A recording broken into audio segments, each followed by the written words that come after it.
The Australian Curriculum Studies Association would like to acknowledge the traditional owners of the lands and the waterways from where we are all meeting today.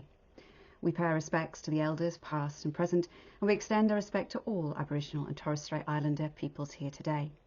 We value the contributions of Aboriginal and Torres Strait Islander peoples to education and their continued support of the teaching and learning of all Australians. We recognise that for thousands of years, Aboriginal and Torres Strait Islander peoples have been the first teachers, and that we are committed to continue our learning alongside them.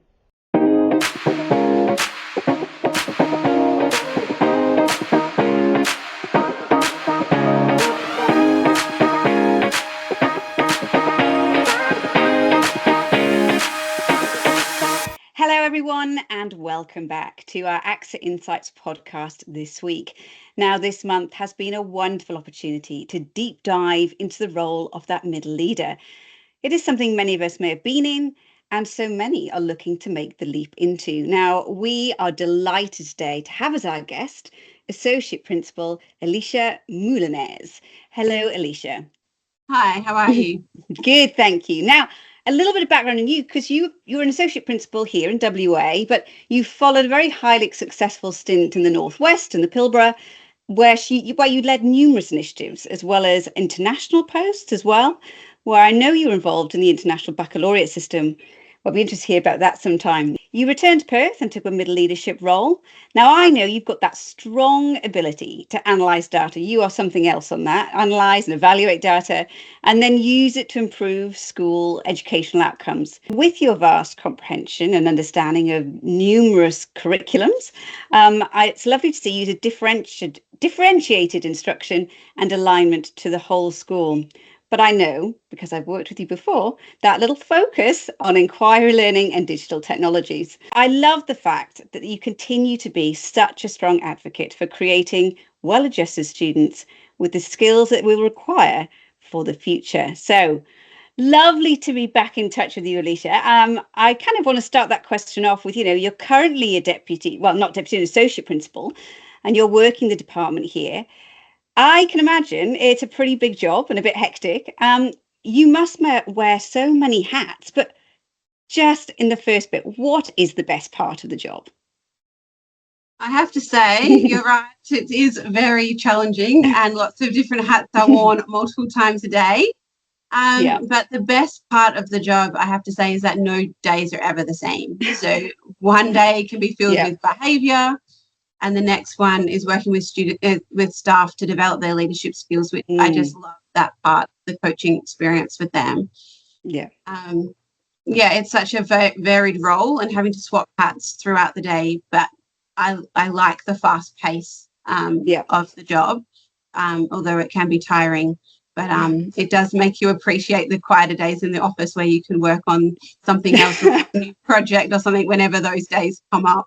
Yeah. And I think that is the kind of dichotomy as a leader that you have, is that during the day you're sailing the ship and you're there and you're kind of that forward facing, but there is so much administration tasks behind the scene that need doing. But as you allude to, I think we are in a really blessed position when working in schools, because you could be having the worst day ever, and a conversation with someone in kindy or even in year 6 just changes the trajectory of the day. And you've got that kind of that new enthusiasm to keep going. So I just love that. But now you've made that jump into middle leadership. And I always think it's often the hardest one to get into, because, it's that new step and a lot of people are wanting to move into it. What did you do specifically that really helped you make that jump? I mean, what kind of courses did you do? Did you go into specific professional learning? Which one was most effective? Did you hold maybe a curriculum role first? Where did you come from? To be honest, the first thing that happened to me was having a principal that recognised something in me in the Pilbara and encouraged me to take on a curriculum role at a new school and in a network that I had never been part of before. So he kind of pushed me into the deep end, which I think in hindsight, that is the push I absolutely needed to get out of my comfort zone. And without that, I wouldn't be where I am today. So I'm so appreciative of that, being able to someone recognize something in me that I didn't see in myself. Yeah. And then through that, and then wanting to lead the network the best, so I was leading digital technologies in the Pilbara, so including Port Hedland and Karratha. And it's something I had no idea about digital technologies. My strength was in science. So to have to learn a whole new curriculum area, as well as then how to lead people in this also new area that nobody really knew at the time. I was just talking to lots of different people and talking to people at SciTech and people in all different avenues about how best to get this off the ground for schools and what is the most important for kids to learn, and then push that through the network. And then so we had different networks in Karratha. I was really fortunate to have a network where every teacher was part of a network of some description. And then I was part of the science one and the digital tech one, and then I was really liking maths as well. So then there was a conversation. Eventually we all teamed up to be STEM network because we were all kind of working the same sort of projects. So then we worked on the STEM initiative that went pushed through some of the schools as well. And then I guess it was after doing all of that, and I was still doing it all, and then thinking where to next. And I did my master's in leadership, and then I decided to take on my level 3, which was a challenge in itself. But then because I gained my level 3, which was great, and then it allowed me to be released from class from school because I had that extra funding through the department. So my principal allowed me to work on a project-based role to support teachers, which is then where my interest in, I always do love data, but my passion for data really came through in that, where I was coaching teachers how to read their data and look at their data about how to improve their students more. And then I then recognized that there were parts of a deputy role that you just can't get unless you're in a deputy role. So I asked the deputy who was in it to teach me some things like reporting to parents and Integris and SACE, all of those things that as a teacher you just don't really see the back end of. And then eventually I was doing some short-term acting roles in my school and did lots of professional reading about leadership. And I even started an online book club with some like-minded educators, which was an interesting experience as well. And then I guess I just did some learning about DISC profiles, and then which I really, really love. Anyone who's going to get into leadership, I think an understanding of DISC is probably the most important to understand yourself and also understand others and have a little bit more empathy as to where people are sitting and why they might be sitting like that. And then eventually I secured a permanent job here, so I relocated to the city for that opportunity, and then I applied for the Rising Women in Leadership program, which the department was running at the time, and that one was run by Jenny Cole, and she just said, lead your own way, like Brené Brown says. And I was always trying to fit into this other box that another person had been in, and that's just not me. I don't fit in those boxes. I've tried. And then, it just gave me the confidence to lead my way and to say my way is okay and my way is good and people are liking what I'm doing. I don't have to be the same as everybody else. Well, what comes across so strongly there, Aleesha, is your proactiveness. Even the start, that kind of, you're talking about that digital technology space and the STEM space, it was a really unfamiliar time. And it was kind of this steamroller train that was going and it was coming, and you had to hang on for dear life. But to put yourself in that position where you knew you were going into a new space really shows kind of your tenacity and your, kind of that drive to make sure that it's not personal, it's for everybody, and knowing that was where the trajectory of education was going. But then I think for you to pursue the level of professional learning that you've done, as you're saying, some of those things that you don't even know, like the DISC profiling, or it's not just about understanding yourself, it's about understanding how you work as a team, as a culture. And I think that was really important. I mean, I remember doing it years ago and kind of just getting to that mindset of understanding that most people like routine and things to be simple and put in that kind of box and understand, and they work really well in that. Whereas my head was all over the place and I'm trying to do multiple things at the same time. and realizing that not everyone thinks that way, and not getting frustrated by it, because we all actually have got such a strong part to play. And also, what I really like when you were speaking there is the people you sought out to be your guides there. You know, that principal who gave you that belief, the fact that you went to deputy and said, let me shadow you, let me see what's going on. And very interesting, we've got Jenny Cole next set of podcasts to come on, because I think it's actually really important that we see more female representation in educational leadership, and being that consultant, that coach. So yeah, we're now extremely excited, and now we've had such good recommendations. Now, you've obviously developed a lot of the skill sets, but to become this middle leader, but they can vary quite different from what we all learnt in our initial teacher training role. Now, what do you see as some of the most important skills that will really help set people up for greater success? Someone once told me that being in a school is like holding a beach ball. I love this analogy. I think about it often. And as a teacher, you tend to look at one of the colours of the beach ball. So that's your class. You know all about your students and the families, and we know what works and what doesn't. You know the curriculum really well for that year level.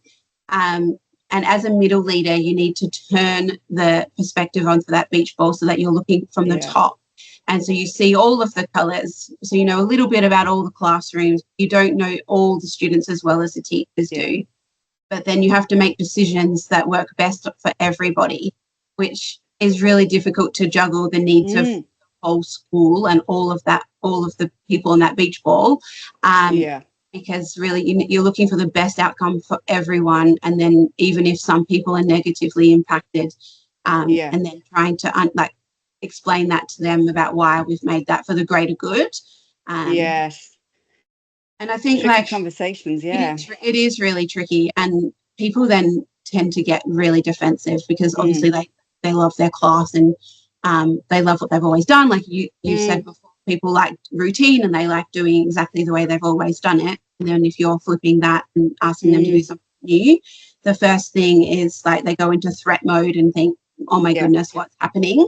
And then sometimes like they're not so great qualities or traits come out, and realize that it's actually they're not having a go at you. They're frustrated at or they're scared, or that like there's anxious, they're nervous. It's not a personal attack. It's not on me. It's like, and then like by being able to, I guess, take that step back, you can say to somebody like, what you said was not okay. It was not okay. However, I can understand that like X, Y, and Z might be happening for you. So let's work through that, so that I don't get bogged down when somebody is like upset like at the decision that I've had to make, because I know that I've tried to do it for the best of everybody in the school.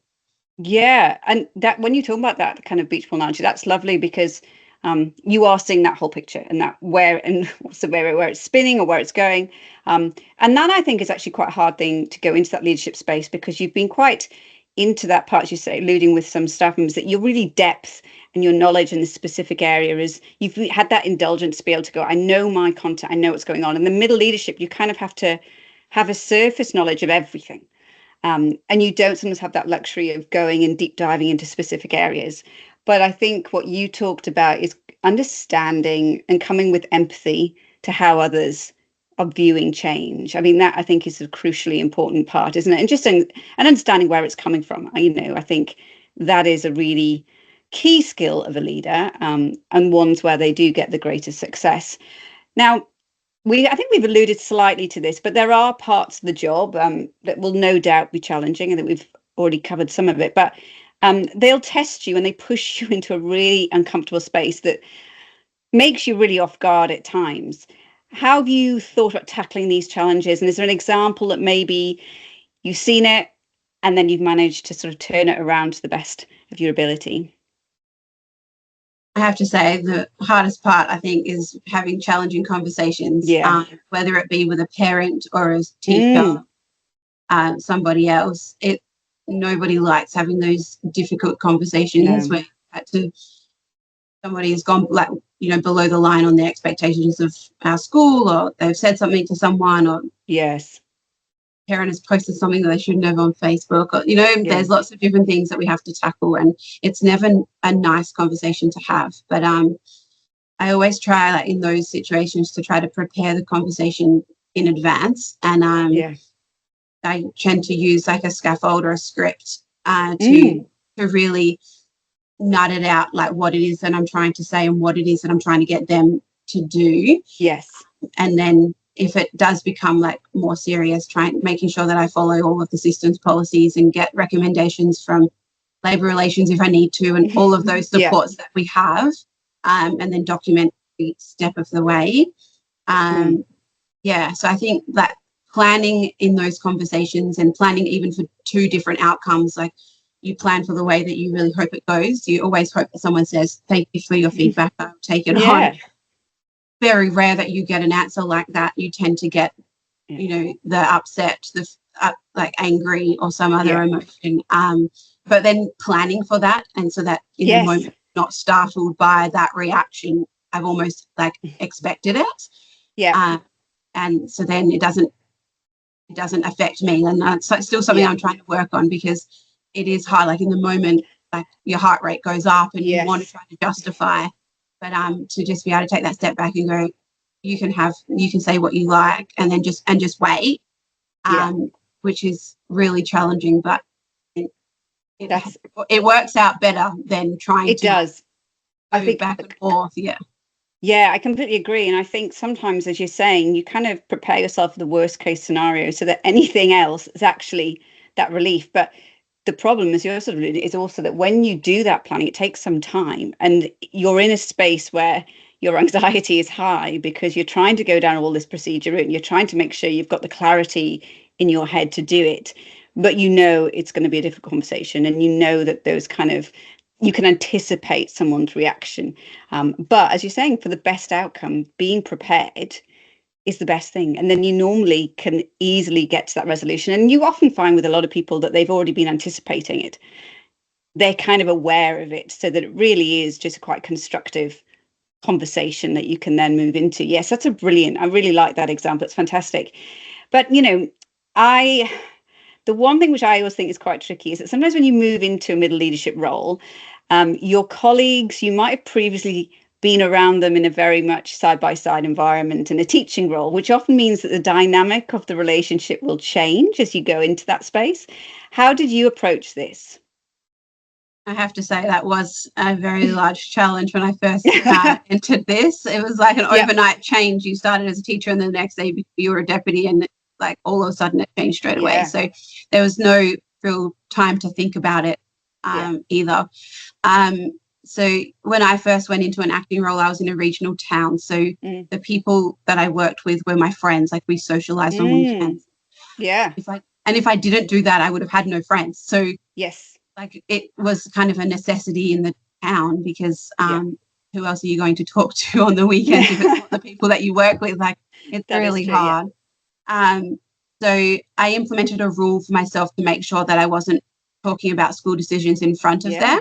And I know, like, it's, as a teacher, you just love talking about your kids or your frustrations. Like chatter goes into personal life so much as a teacher. So like as a group, we had already decided past 4 o'clock on a Friday, no more school talk. So it kind of made it a little bit easier where no one was bringing stuff up past that time frame. And then if they did, I simply just like came up with a few statements that I could say, like, I can't comment on that, or so that they could still feel that they were being heard, but then they respected my boundary as well. And then I guess as a curriculum leader first, they had already sought my advice. Like they always came to my classroom and said, Aleesha, what do you think about how I can implement this digital technology in my classroom? Or my students are really struggling with this, or can you please help me analyze my data so I can help them with that, find the next steps. So I already had that level. So I just had to alter the way that I responded so that they respected the professional boundaries when it, like, because I guess like as a teacher you could say, oh, I can't believe admin did that, or like that decision that was so bad or something. And then if they said that in front of me, then I then just couldn't buy in. I had to just say, I can't comment. Like, you're entitled to your opinion, but I can't say anything. And just leave it like that. And I think that's a really important point as well, because I think often when you're working alongside people, they often see the leadership qualities in you. You know, you talked about that earlier about, you know, the principal seeing that, but we often sort of overlook the fact that our colleagues see that in us and have already sought us out in a leadership position anyway. So for a lot of people, it's actually quite a relief that those who they see go into those positions and they feel they have an allyship with their admin team. But I think a really good point you've made is that kind of regional experience, because we see a lot of people cut their teeth and cut the cloth really in regional areas where they go into the first middle leadership place. And it's a invaluable, I think, experience to do that, because actually you get that whole holistic approach to an education, because as you're saying, you've got the friendships attached to not only your colleagues because you're up there, but also that connection with community in terms of the families. You know, you all play social netballs, so you know they're playing with the parents, or you're going to the gym and people are all there. So that is really good. I think what you're talking about is that professional boundaries is super important, and I think they're sort of transferable skills that when you come back, you've already got them in place. But it's so obviously easier in a city because you can provide that distance, and you could also, you're not going to bump into as many people, thankfully, as you think so. Now, middle leaders are absolutely vital to the running of the school, and I think also to the success of a principal, or how the principal is deemed to be successful anyway. Now we are seeing an enormous burnout of principals at the moment, and often due in part to that person trying to be the everything to everyone. How do you think the middle leader role can help a principal provide that cohesive team and give people confidence and, you know, really provide that culture that helps support everyone? For us here, we have a really tight leadership team. We meet every week and decide and talk about all of the things that are happening on everyone's plates, and divvy up the roles as we need to. So we just, there's a lot of communication and that sort of thing. So, and it's tricky because when we all deal with behaviour as well. So on a Monday it might be me, but then it might be the other associate principal on the Tuesday with the same child, and then on Wednesday it might be somebody else. So we have like an ongoing behaviour tracking sheet as well, that so everybody can access as well. So if we don't have time to talk to each other, we can see that child came up 3 times in a row. So what is going on? And so that has really helped.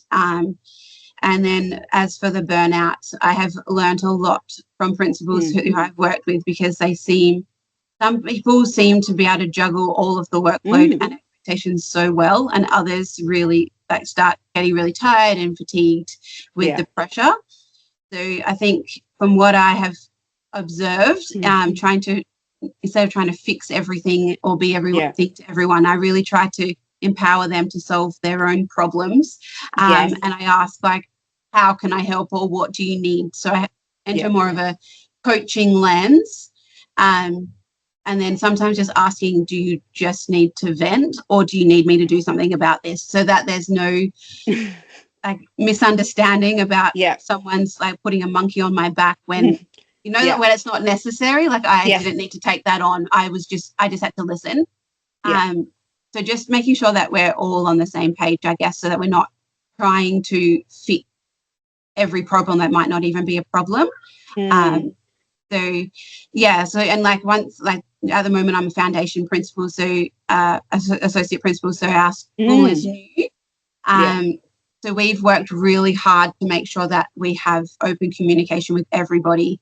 So that and we organise like leadership lunches for our birthdays, and we go through term.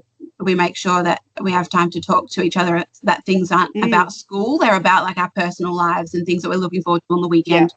And then everybody knowing everyone else's roles and responsibilities, I guess, helps us not step on people's toes as well, because we do work in such a fast-paced environment. Sometimes difficult to talk to people if we're like today we were all out. I barely have seen anyone in my office because we've all been out and about doing other things. So and like I manage the year 2 to 16, but then the other deputy does K to 1. Yeah. So when we have siblings that are in different year levels, we need to communicate. Like the parent might have communicated something with me, which I think is going to impact that year 1 sibling. So just letting them know so that we are all aware of what's happening, so that we're not going to overstep, but also if we need to have more empathy or a little bit more like with kindness, when there's things like challenges coming on. So definitely, it's going well, but always a challenge to balance being everything for everyone, right? Yeah, that layer of communication, you kind of having, it's not just like kind of that vertical layer, it's kind of how they slip in together. And I like the way you're talking about that kind of, even that management sheet, that it just, someone can pick off where you left off and it's easily accessible and they go in. And also what I really like was the idea of clarity of role. That is, I think, where sometimes we often get stuck, because you come into a new role and you're trying to find where your role is or what you're being asked to do, and you haven't got ownership over it. Whereas, as you're saying, that luxury is slightly in a foundation school where you go in with really strict kind of understanding of where you sit, what's the role, and what you're responsible for, which I think is really, really good. And I think that whole understanding of principal burnout is really kind of, as long as you've got it in your consciousness, and as you're saying, understanding what is required of you. Like, is it, as you're saying, just to be there, be present, hold the space for them, or other times, do I need to action this? And we spoke to someone the other week who's a principal, and we talked about this, and he said, I have to delegate because I have to send people off. I can't attend every event. I can't be the face of everything, but it actually empowers deputies and middle leaders to have the skill sets to move up into my role. Like, that is his main ambition, is to make sure that projection and that pathway is open, and giving people the opportunities. So that's really that cohesion, I think, definitely. Now, we know that education is something that is in a continual process of changing, putting alterations in, and a lot of people have a lot of strong opinions. We've seen that locally in the media, and especially I think with election time, we often see this becoming the forefront of conversation. There are some big challenges we're facing. And, how do you think we should tackle them? How do we support schools move through difficult times? Oh, Anna, I think about this all the time. Where do you start? I am forever trying to find a solution to this problem. But at a school level, I really feel like things have started to really unravel quickly after COVID. Yes. Even though we didn't really see the lockdowns in Perth that other states had, we are still seeing more and more students coming to school without being ready to be in the environment. And like, I'm not talking about being able to count to 10 or anything, but they can't communicate their needs or talk to their friend in their classroom, or sit down and listen to a story. Those are basic skills that a child who's 3 or 4 should be able to do with relative ease for their age. Obviously, we're not expecting, a paragraph to communicate their needs, but a simple bit, can I go to the toilet? I need a drink, that sort of thing, and be able to go to the toilet by themselves, independently. All of those things are coming into schools. Previously didn't. And I know I could go on about this for ages, but there's lots of different arguments about we're starting school too early and all of that stuff. But I think for these skills that we're looking for, they have always been an expectation of a 3-year-old. Forever. Children have always been toilet trained between 2 and 3. For the most part, I'm talking about a neurotypical child with regular development. That's not unusual. That's normal. But now we're having more and more people who are 3 and 4, 5, 6. And without having that. And I think that role, we sort of unfortunately get to a point with education where it's kind of, we're the teachers, they're your parents. And sometimes we can get caught in the trap of not combining the two. And there's a great article I read recently about the role of the parent.